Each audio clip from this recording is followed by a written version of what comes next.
Қайырлы күн достар, бүгін біз сіздермен құдалықта, қонақтықта хит болып жатқан осындай корзинканың рецептісімен бөлісетін боламыз. Ол үшін тестасын дайындау керекпіз. Тестасының рецептісі, дайын видеосы төменде описаниеда бар, сол жерден көріп алсаңыздар болады. Бұл бізде корзинкамыздың ең төменгі бөлігі. Осылай 300 грамм алып аламыз. Қолымызбен осылай ретке келтіреміз. 300 грамм болу керек. Сәл асса ештеңе етпейді. Енді біздер корзинкамыздың ручкасын және де жоғарғы бөлігін жасау керек боламыз. Оны біздер өріммен жасайтын болғандықтан 3 бөлікке бөлу керекпіз. Ручкасына 40 граммнан 3 бөлік алып аламыз осылай. Бұны біздер мыжымаймыз, жиырмаймыз, себебі мыжып жиырып тастайтын болсаңыздар, ол соңынан илегенде қиын болады. Міне, енді бұл бізге жиегіне, яғни корзинкамыздың жоғарғы жағына. Бұны біздер 100 граммнан алып аламыз. Міне, дәл осылай 3 бөлік 100 граммнан алып аламыз. Бұның да біздер соңынан лағман созғандай созатын боламыз. Сол уақытта қиын болмас үшін бұлай жиырып қолдарыңызбен жинап тастамаңыздар. Міне. Енді бөліктерін дайындадық. Астыңғы бөлігін қазір дайындайтын боламыз. 300 грамм тестамыз. Бұны қалауыңызша баса берсеңіз болады. Енді бұны біздер сопақ қылып осылай илейміз. Міне иледік. Бұл біздің қазанымыз. 2 литрлік қазан. Сыртынан фольгамен қаптадық, және бұның ұзындығы 37, осылай өлшегенде 37. Енді біздің мына тестамыз содан кішірек болу керек. Тестамыз мына 27-28. Бұл себебі теста әлі үлкейеді, сондықтан қатты үлкен қол жүрмеңіздер, әйтпесе сыртына дейін ағып кететін болады. Мынадай ролик енді бұл базарда сатылады. 1000 теңге тұрады Оралдың базарында. Осылай ретке келтіріп аламыз жаңағы елегенімізді. Енді былай басып шығамыз. Бұның ручкасы болады. Мына роликтің біз оны алып тастадық. Бұл жұқа тесталарға арналғандықтан қалың тесталарды дұрыс кеспейді, сондықтан осылай қолымызбен өзіміз қаттылап басып кесеміз де қалған ашылмаған жерлерін пышақпен кесіп жібереміз. Міне артық жерлерін алып тастаймыз. Дөңгелек болу керек.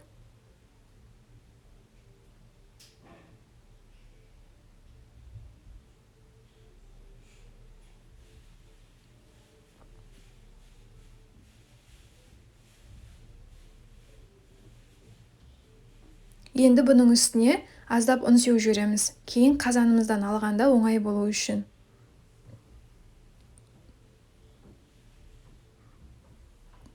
Қазанымызды майладық.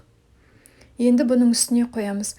Қаттаны шетіне дейін созып жібермеңіздер, себебі бұл піскен уақытта әлі де өзі созылады. Ашылмаған жерлерін ашып, реттеп жібереміз осылай.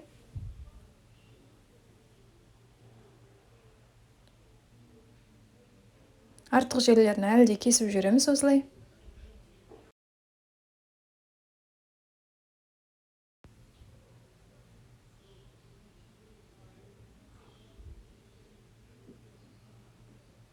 Міне осылай соңына дейін жеткізбей қоямыз.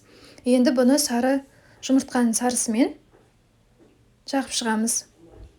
100 градусқа асықпай пісіреміз, 40 минуттай піседі. Бұл уақытта біздер корзинкамыздың ручкасын жасайтын боламыз.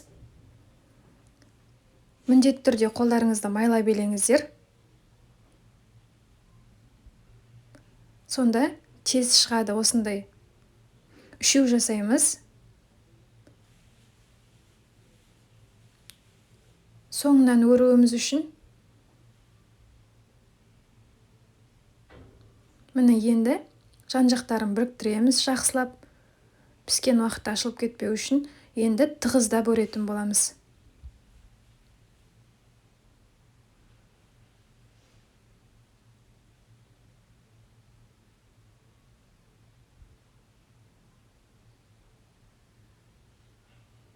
Біркелкі қылып осылай жаюға тырысыңыздар, сонда әдемірек болады. Жан-жақтарын жақсылап біріктіреміз. Және дәл осылай қойып қоямыз. Енді бұл бізде корзинкамыздың жоғарғы жағы. Бұны біздер 95 сантиметр қылып илеп аламыз. Жаңағы 100 грамм қамырымызды 95 сантиметр ұзын болғанға дейін осылай созамыз, лағман созған сияқты. Мұны да өріп аламыз. Корзинкамыздың жоғары жағы осылай қызарып кетіп жатса, фольга қойып қоямыз. Мыналарды дайындап қойдық. Фольга қойып қойсаңыздар, үсті жағы піспейді де, жандары піседі. Бұны әбден суығаннан кейін шешеміз, әйтпесе формасын бұзып алуымыз мүмкін. Енді корзинкамыздың ручкасы тұратын жерге ғана май жағамыз да, осылай ручкасын қоямыз. Ручкасында қатты созып жүрмеңіздер, ұзын болып кетсе де әдемі болмай тұрады, жартысына дейін жетіп тұрса жарайды. Ручкасын лағман созғандай созғанда 30 сантиметрдей болу керек. Міне енді мұны да қоямыз.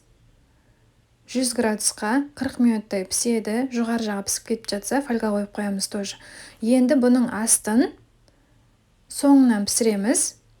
Бұны қалай өлшейміз? Осы корзинкамыз асты дайын болғаннан кейін дұрыстап өлшеп аламыз. Дәл осымен бірдей қыламыз, себебі піскен уақытта әлі үлкейеді. Қатты ұзын да, қатты кішкентай да болып кетпеу керек. Енді бұл жерін жабыстырған жеріміз жабыстыру үшін жапырақ жасаймыз. Қалауыңызша гүл, тағы да басқа нәрселер қоссаңыз болады. Біздер жапырақпен орнын жауып қойдық.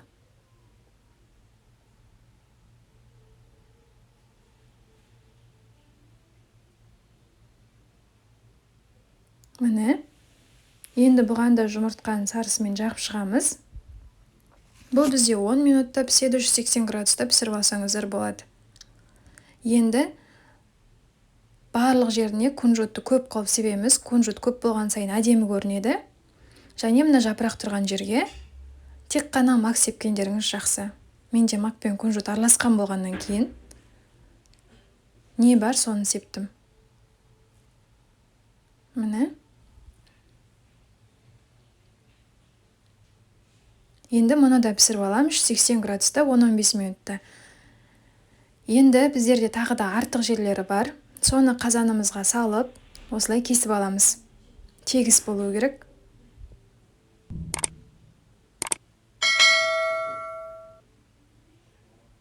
Артық жерлерін осылай алып тастап жатырмыз міне.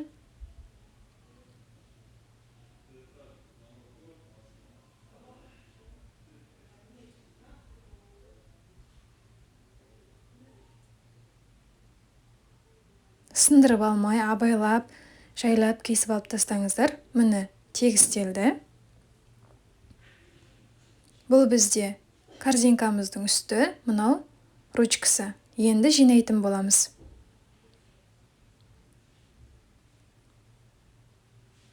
Үстіне қоямыз және зубочисткамен біріктіреміз. Негізі мен үйренген мастер-класста зубочистканы ортасынан сындырады. Бірақ тым кішкентай болып кетіп, біреудің тамағына кетіп қалатын сияқты, сондықтан мен зубочистканы осылай ұзын күйінде қадап жатырмын. Енді ручкасын осылай тоже зубочисткамен біріктіреміз. Достар, өте әдемі болып шығады. Міндетті түрде істеп көріңіздер. Осыны үйреніп алып, тапсырыс қабылдасаңыздар да болады. Сондықтан менің еңбегімді бағалап, лайк басып, комментарий жазып, арнама тіркелуді ұмытпаңыздар. Міне дайын болды. Өте әдемі, дәмді болып шығады. Міндетті түрде істеп көріңіздер. Және де менің каналымда осындай сәукеленің, тағы да көптеген керемет рецепттер бар. Міндетті түрде тіркеліңіздер, колокольчик басып қойыңыздар. Және де достар, біздің магазинімізге тіркелуді ұмытпаңыздар. Нурин Уральск мужской және де парный киімдер сатамыз. Бағалары тиімді, Каспи, Ред, доставка барлық жерге бар. Сондықтан міндетті түрде тіркеліп алыңыздар. Инстаграм Нурин Уральск.